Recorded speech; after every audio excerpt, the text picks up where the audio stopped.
السلام عليكم ورحمة الله وبركاته. نحمده ونصلي على رسوله الكريم أما بعد.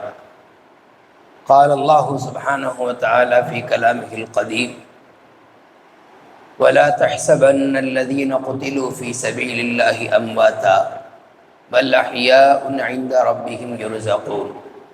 آمنا بالله صدق الله مولانا العظيم.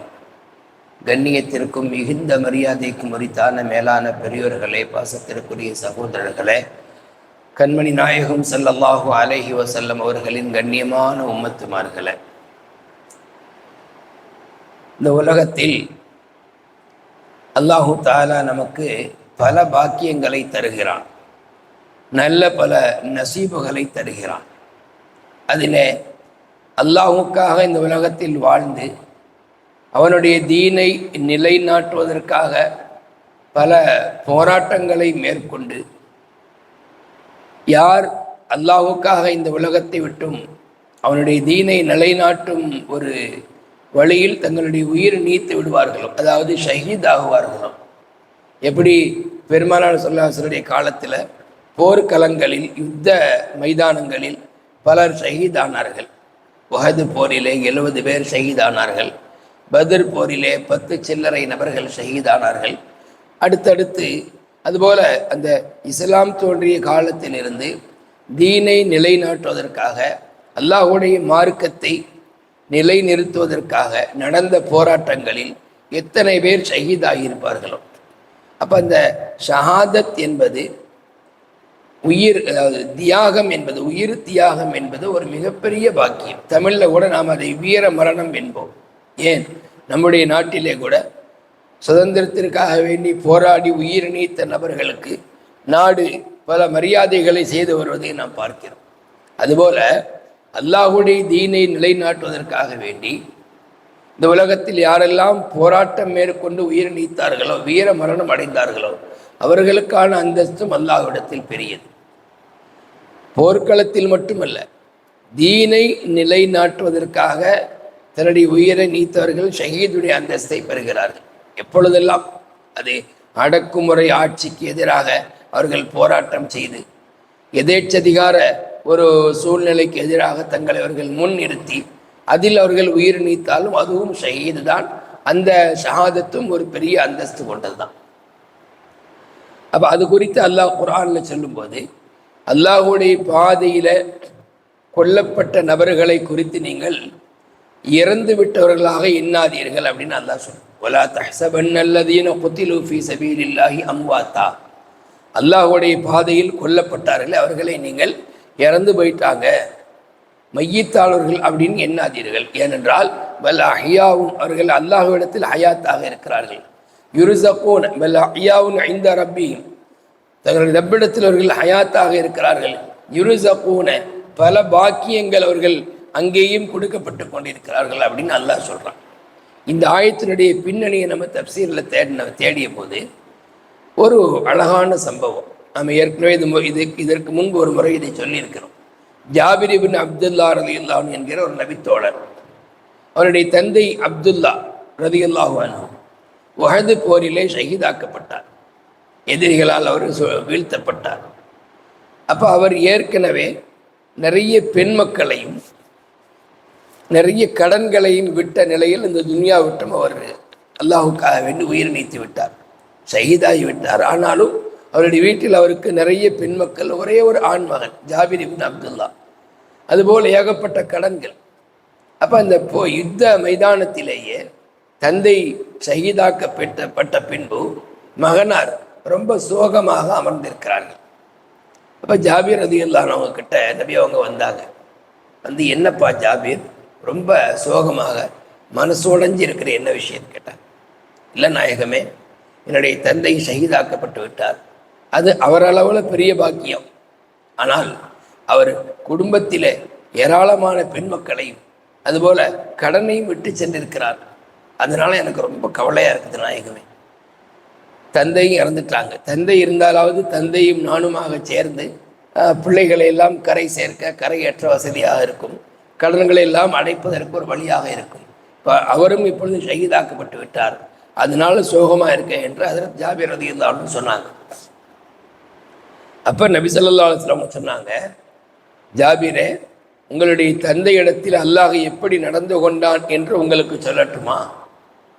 அதாவது அந்த நேரத்தில் அந்த மகனாரை ஆறுதல் படுத்துறாங்க.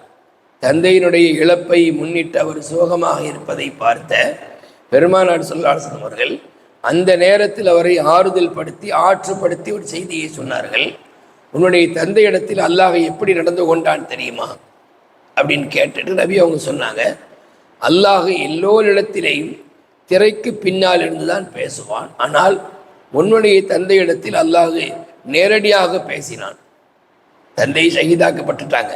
அப்ப தந்தையுடன் அல்லாஹ் பேசுவது என்பது அதுவெல்லாம் அது கியாமத்து சார்ந்த செய்தி, அது சாத்தியமானது. அப்ப அல்லாஹ் பேசினான். என்ன பேசினான்? அப்துல்லாஹ்வே, உங்களுக்கு என்ன ஆசையோ அந்த ஆசையை என்னிடத்துல கேளுங்கள் அப்படின்னு அல்லாஹ் சொன்னான். தமன்னி யா அப்துல்லா, அப்துல்லாஹ்வை ஆசையை கொள்ளுங்கள், உங்களுக்கு என்ன வேணும் கேளுங்க. அப்போ அப்துல்லா ரலியல்லாஹு அன்ஹு சொன்னாங்களாம், நான் மறுபடியும் உலகத்திற்கு போகணும், மறுபடியும் உன்னுடைய பாதையில் ஷஹீதாக்கப்படணும். வேற என்ன ஆசைப்படலை, துனியாவுக்கு போய் இன்னும் 100 வருஷம் வாழணும், துனியாவுடைய சுகங்களை அனுபவிக்கணும், அப்படியெல்லாம் கேட்கல அல்லாஹ் இடத்துல. ஏன்னா அந்த ஷஹாதத் என்பது, அந்த வீர மரணம் என்பது அவ்வளவு பாக்கியம் நிறைந்தது. அதனால அல்லாஹ் இடத்துல என்ன கேட்டாங்க அப்துல்லா ரலியல்லாஹு அன்ஹு, நான் துன்யாவுக்கு போய் மறுபடியும் இதே மாதிரி உன்னுடைய பாதையில் உன்னுடைய தீனை நிலைநாட்டுவதற்கு நான் உயிர் நீத்து வரணும் அப்படின்னு சொன்னான். இப்போ அல்லாஹ் சொன்னால் அது இங்கே வாய்ப்பில்லை, உலகத்திலிருந்து இங்கே வந்து விட்டால் அது இயற்கையான மரணமோ அல்லது ஷஹாதத் என்கிற ஒரு வீர மரணமோ, எப்படிப்பட்ட மரணமாக இருந்தாலும் துன்யா விட்டும் இங்கே வந்து விட்டால் மறுபடியும் ரிட்டர்ன் செல்வது என்பது கிடையாது, வேற ஏதாவது ஆசை கொள்ளுங்க அப்படின்னு அல்லாஹ் சொன்னான்.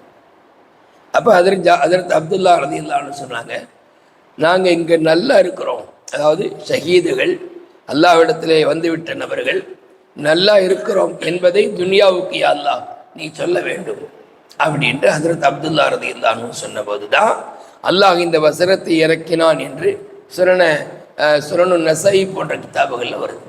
அல்லாஹ் இந்த வசனத்தை இறக்கிறான், வலா தஹ்ஸபன்ன அல்லதீன குத்திலூ ஃபீ ஸபீலில்லாஹி அம்வாத்தா, அல்லாஹ்வுடைய பாதையில் கொல்லப்பட்ட நபர்களை நீங்கள் இறந்து விட்டவர்களாக எண்ணி விடாதீர்கள். பல் அஹ்யாவுன் இன்த ரப்பிஹிம், அவர்கள் ஹயாத்தாக இருக்கிறார்கள், ரப்பிடத்திலே பல பாக்கியங்கள் ரிஸ்குகள் கொடுக்கப்பட்டு கொண்டிருக்கிறார்கள். ஃபரிஈன, சந்தோஷமாக இருக்கிறார்கள் என்று அல்லாஹ் அடுத்த 2-3 வசனத்தை இறக்கிறார். அருமையான பெரியவர்களே, இந்த துன்யாவில் நாம் வாழுகிற இந்த வாழ்க்கைக்கு ஒரு பெரிய அர்த்தம் என்னென்னா, மறுமையில் நமக்கு வெற்றி கிடைக்கும், அல்லாஹ் நம்மை கொண்டு பொருந்தி கொள்ளணும். அப்போ அதற்கான ஒரு மனநிலையில் நாம் வாழ வேண்டும். நம்முடைய அமல்களும் சரி, நம்முடைய சொற்களும் சரி, எல்லாமே அல்லாஹ் விரும்புகிற மாதிரி இருக்கும் பட்சத்தில் இந்த உலக வாழ்க்கையை விட்டு நாம் போனாலும் ஒரு சிறந்த வாழ்க்கை நமக்காக காத்திருக்கு. நாம் நினைக்கிறோம் துன்யாவில் வாழ்வது தான் வாழ்க்கை, இதுக்கப்புறம் கபருக்கு போயிட்டா ஒன்றும் செய்ய முடியாது, கபருக்கு போயிட்டா ஒன்றும் செய்ய முடியாதுங்கிறது உண்மைதான். ஆனால் கபருக்கு பிறகு எழுப்பப்படுவோமா இல்லையா, அதன் பின்பு உண்டான அல்லாஹுடைய ஒரு பொருத்தம், சொர்க்கம், இதையெல்லாம் எண்ணி பார்க்கிற போது இந்த துன்யாவில் நமக்கு கிடைச்ச வாழ்க்கையை நம்ம பயன்படுத்தி கொள்ளணும். இதை விட்டுட்டோம்னா இனிமேல் ஒன்றும் கிடையாது. இப்போ பார்த்தீங்கல்ல, அவர் ஷஹீதானார், யார்? அப்துல்லா. மறுபடியும் துன்யாவுக்கு வரணும்னு ஆசைப்படுறார். எதுக்கு? மறுபடியும் ஷஹீதாகிறதுக்கு. அதுக்கே அல்லாஹ் என்ன சொல்லிட்டா? No chance. அப்போ அப்படின்னா இந்த துன்யாவில் நம்ம வாழ்ந்துட்டு அல்லாட்ட போகும்போது சரியாக வாழலைன்னு சொன்னால் திரும்ப கிடைக்குமா? இந்த வாழ்க்கை திரும்ப கிடைக்காது. இப்போ அல்லாட்ட போய் நாம் எவ்வளவு சொன்னாலும் கூட கிடைத்த வாழ்க்கையை பயன்படுத்தினால் அல்லாஹுடைய பொருத்தம் கிடைக்கும். இப்போ கபரிலேயும் கூட நல்லடியார்களுக்கு பல பாக்கியங்கள் கொடுக்கப்படுது. அப்போ அது ஒரு வகையான வாழ்க்கை தானே. இங்கேயும் நாம் ஒன்றும் என்ன செய்ய போகிறதில்லை, அதாவது ஒரு நெருக்கடியோ அதாபோ அப்படின்னு இல்லாமல் விசாலமான சூழலில் அல்லாஹுடைய அந்த ரஹ்மத்தான சூழலில் வாழுகிற தௌஃபீக்கு கபூர்லையும் கிடைக்குது. அப்போ யோசித்து பார்க்கிறோம், அல்லாஹ் நமக்கு கொடுத்த இந்த வாழ்க்கையை பயன்படுத்தி கொள்ளணும். எவ்வளவு முடியுமோ அவ்வளவு நல்ல காரியங்கள்.